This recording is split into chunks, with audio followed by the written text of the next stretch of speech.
feel like, you know, a lot of people, like you said, they don't really respect the old dudes who are forefathers who created stuff. Mm-hmm. You know what I mean? It made it possible for Absolutely. us to rap on Pro Tools, and made it possible for us to rap, you know, with live bands and do samples and stuff. Like, these cats made it possible. You know what I mean? Definitely. Like, they took, you know, 2 turntables and created something crazy. Mm-hmm. You know what I mean? And it even stems further back than that. You know what I mean? If we're gonna talk about, you know, disco and jazz. You know what I'm saying? Absolutely, absolutely. The propaganda goes back super far. I mean, the music business and everything like that. I always throw this in here when I do interviews about when the music business changed, how it changed, who did the change. And like we saw more earlier, man, we have to be more responsible because we let somebody else change something that we created. And so I'm definitely not feeling that, because I'm not gonna let a man or anything come in my household or anything like that and change my family structure. Right. So it's the same difference. We should look at it like that as a culture. We shouldn't let nobody come in here and change the structure of hip hop, because it ain't benefiting us. No, I don't think it hasn't benefited us maybe since, this is just my opinion, I don't think it's benefited us maybe since 2008. True. That's just how I feel about it. Right. And I think that, you know, case in point, I don't agree with Lil Yachty's music, but when he did that remix with Carly Rae Jepsen for the Super Bowl, I was just re-energized. I was like, right. Dude, do stuff like that. No doubt. No like, doubt. if you do that, like, you forever have my respect. Like, that's something that I would True. listen to. And I think he got almost subliminally pushed into doing that. You know, I mean, he been getting attacked so much about his music and how he attacked. He said something about the old school cats. You know, like you say, he said he don't give a f about us old school cats. Yeah. You know, he gonna rap and do how he feel. We should take it. And so, hey, I mean, like I said, I respect these young boys as long as they respect me, because I don't got to take nothing. Right. I come from the era of, we'll give it to you, I ain't taking nothing. Right. So, you know, you ain't gonna take nothing out of my mouth, you ain't take no food or knowledge out of my mind or nothing like that. So, I mean, I respect these little young boys, man. That's all my thing is, to come in the game to show these young boys, you gotta respect us. You have to respect the culture. You gotta respect where it came from, or we're never gonna build hip hop back to a way that it should be, man. Really. Definitely. Before that, you know, I'm gonna send a shout out, man. Before we get to another thing, man, a question and thing, I'll send a shout out to Double RMG, man. I keep remembering who to send shouts out to.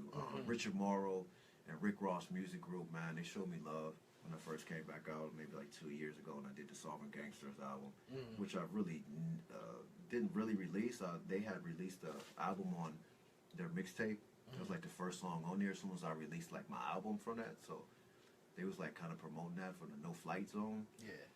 If y'all know who Freeway Rick Ross is, man, I was the real OG back in the day. He went to jail for, you know, selling drugs in America. One of the first drug dealers in America. And you know, the hip hopper Rick Ross bit his stole, little format off of his style, his life. But the dude was a really cool dude, and the organization showed me love when he first came out. So I was, like I said, I always got love for the old school brothers, because they show me love, man. They see where I'm going and what I'm doing, so they show me love all the time. I talk to a lot of old school hip hop rap heads on Instagram. Big up that Instagram for creating that, because I'm able to touch people I never thought that I'd be able to touch and talk to, Right. and make a friendship with. And I always wanted to in hip hop, and I could just reach out, inbox them, and they yell at me back like, "What's happening? Appreciate it." Right, So, right. There's one guy I wanna shout out. His name is Focus, and he works like super heavily with Dr. Dre, and he's just one of the most humble and just cool, chill, calm and collective dudes I've ever like met, as far as like, you know, experienced industry people were concerned. right. And it was really cool, because like I kind of related to like working with like different artists, either, whether locally, regionally, internationally, whatever. And it's just like, okay, if somebody like that don't have any egos, and they didn't work with the top dogs, Right. what's your excuse? Absolutely. You know what I'm saying? Like, what's your excuse? Right. And so that just really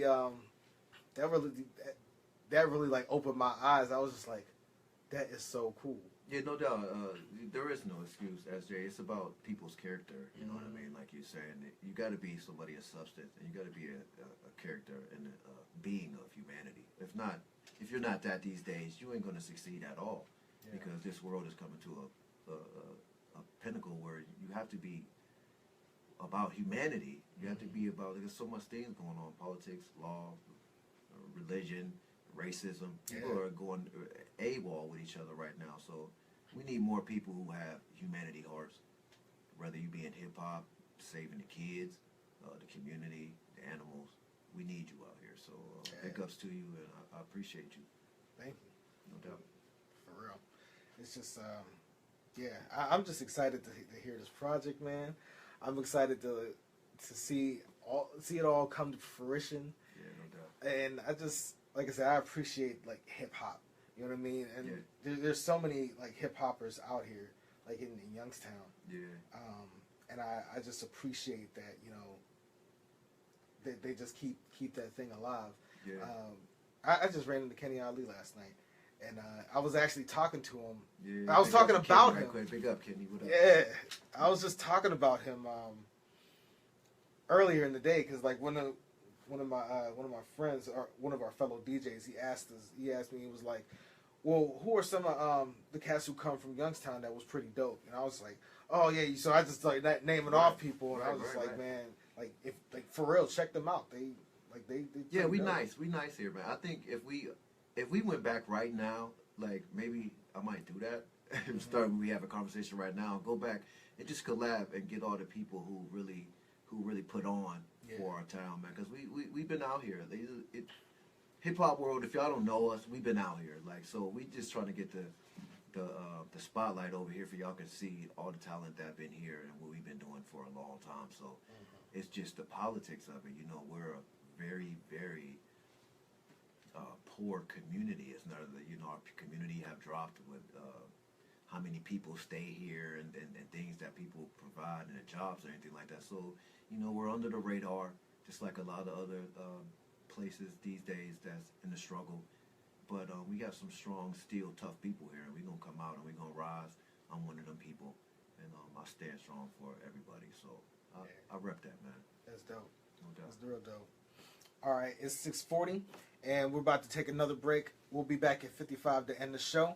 Remember, this is 1092 Nation Radio, only on RokerRadio.com. That is Real College Radio, and we're going to play again